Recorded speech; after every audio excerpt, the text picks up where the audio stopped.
Swiftie, it's Ellen here, and today I'm going to show you guys how to play my favorite vault track off of 1989 Taylor's version, which is Say Don't Go. Here's a quick overview of everything I'll be covering in this tutorial today, and with that being said, let's go ahead and get started. Alright guys, so we only need to know 4 different chord shapes to play through this song, and we're going to start with our D major, which looks like this, and sounds like this. By the way, if you don't know how to read these chord charts you're seeing on screen, I do cover how to do that in my free beginner course right here on YouTube, so make sure to check that out. The next chord shape is our B minor.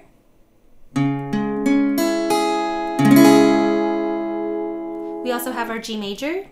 And then the last one is our A major.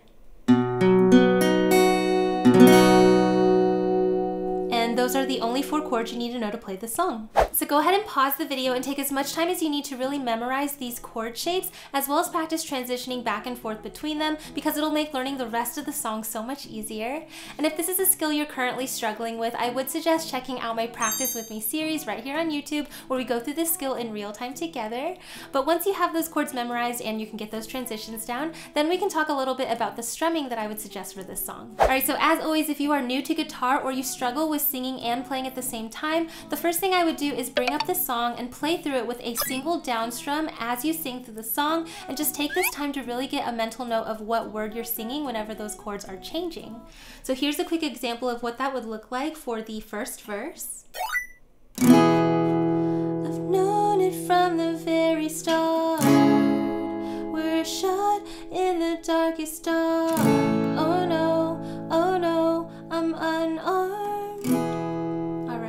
So basically you want to do that for the entire song and just take as much time as you need to really get used to where those chord transitions are going to happen. And this is actually something you do right now if you check out my Patreon page. I do have this entire guide available to download and print out, so I'll make sure to leave that link in the description box down below.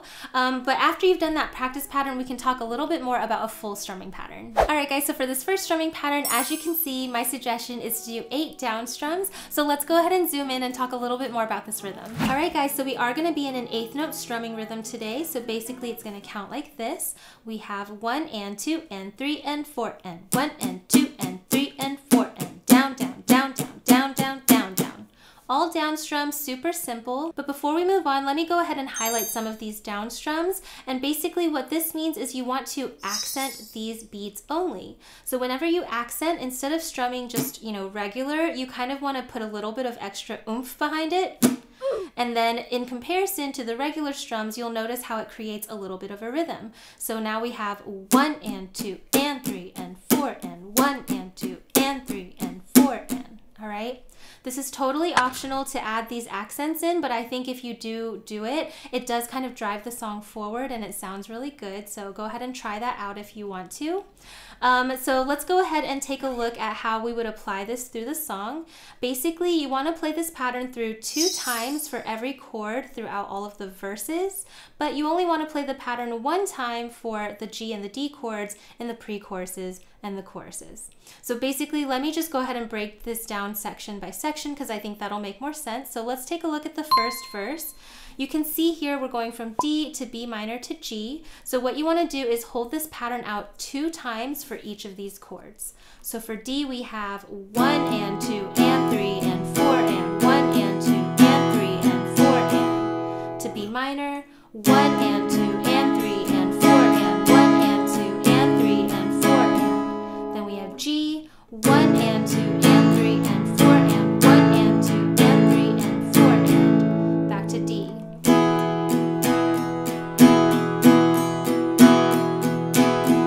That's how you would do all of the verses. So putting it together with some singing, it would sound like this.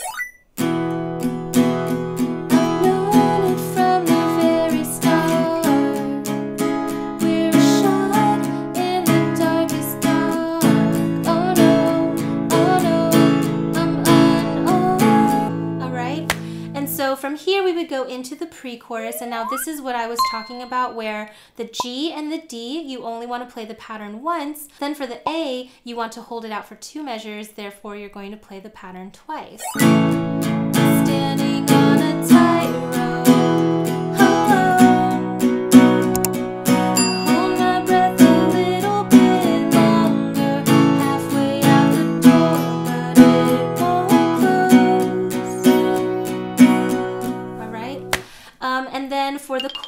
again, it's going to be like the pre-chorus where the G and the D are going to get one time for this pattern and the A is going to get twice. Why'd you have to leave me on? Why'd you have to twist the knife? Walk away and leave me bleeding and bleeding. Alright? And one last thing about this strumming pattern is if this is something that you're, excited to do, I would suggest adding a palm mute to this. So basically what I'm doing is I'm taking the side of my hand that I'm using for strumming and I'm really gently laying it really close to the bridge of my guitar and keeping them there as I strum down.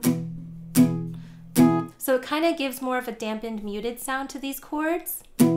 And when you apply that to the strumming pattern, you can hear how it sounds a little bit more rhythmic and like the original song. So if you want to, it's another optional thing that you can add into this strumming pattern to kind of just fill it in and make it a little bit more unique. However, in my cover, I actually like to use a whole different strumming pattern for the choruses, so let's go ahead and jump into strumming pattern 2. Hey, really quick! In addition to the printable guide we've been looking at, did you know I also offer customizable backing tracks, polls for what songs you want to learn next, and even video chats if you're having trouble?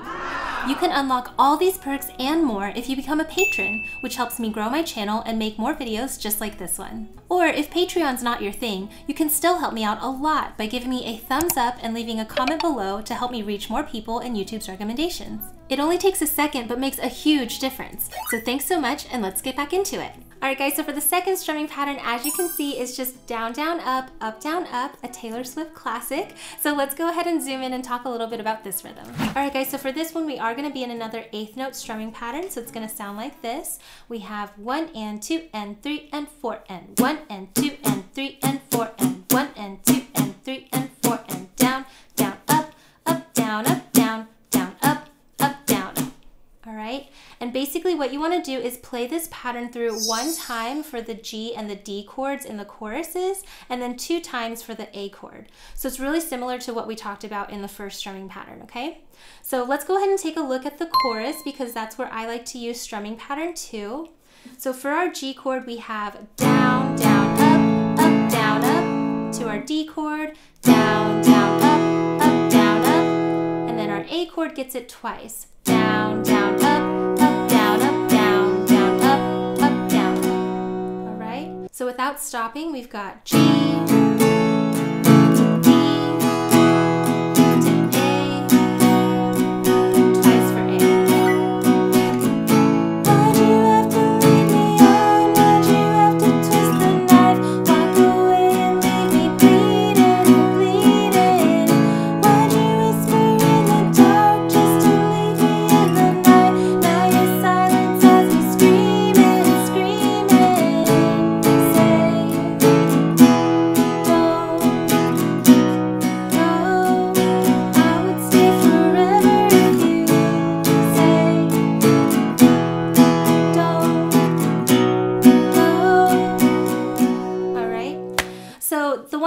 about this song and these strumming patterns is that they are kind of interchangeable in the sense that if you find this strumming pattern easier than the first one, then you can use this strumming pattern for the whole song, and vice versa. If you found the first strumming pattern easier, you could use that one for the entire song as well. But just to keep things kind of interesting on the guitar part, I do like to utilize both of these strumming patterns whenever I play through my cover. Alright guys, so again, go ahead and pause the video and take as much time as you need to really internalize these strumming rhythms. The more you can play it without counting it in your head, the easier it'll be to add singing on top of it. So make sure to give yourself plenty of time to practice those rhythms and get the strumming, palm muting, accents, all of that kind of stuff down if you want to do that. And you can totally use these strumming patterns to play through the entire song. However, I do like to kind of dress it up a little bit with a slight like picking kind of situation for parts of the slower parts of the song. So I wanted to show you guys what I'm doing there. So when you get back, let's go ahead and talk a little bit about a picking pattern that you can use. Alright guys, so for this picking pattern, we're going to keep it super simple. I only like to use this when she does the G, D, A for Say Don't Go.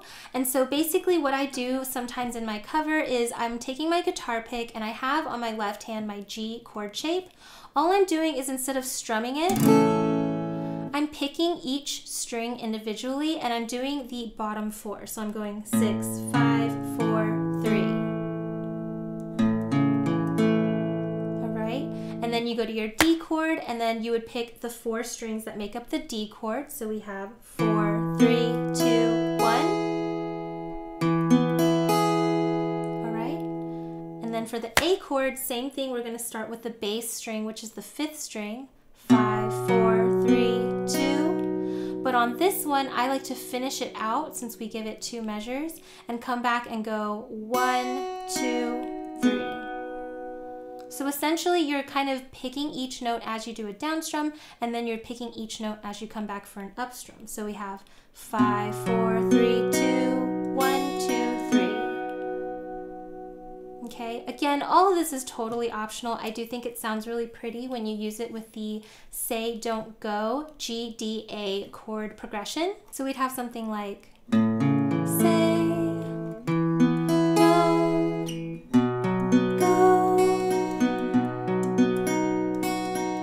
And I like to do the A picking pattern twice since we have that for 2 measures. Again, this picking pattern is totally optional. I figured I like to play it like that, so I wanted to show you guys how I'm doing that in case you wanted to play it through the way I like to. But yeah, that's how I like to add in a little bit of a cute picking pattern for this song. So again, go ahead and pause the video if you do want to kind of add in this cute little simple picking pattern throughout the song. I do think it adds a lot if you kind of change the guitar around, which is why I like to give you different types of strumming rhythms as well as picking options. I am going to utilize all of these in my little cover here at the end. So let's go ahead and take everything we've learned together to play through the song.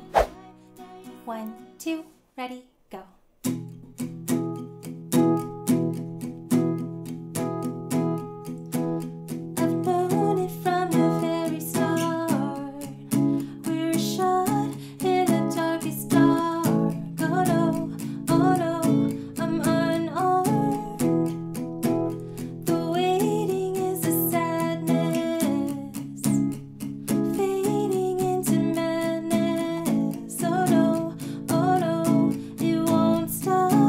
Want to play through the rest of this song with me? Yeah! Then make sure to check out my Patreon page where you can unlock access to this as well as all my other Swiftie sing-along guitar tutorials.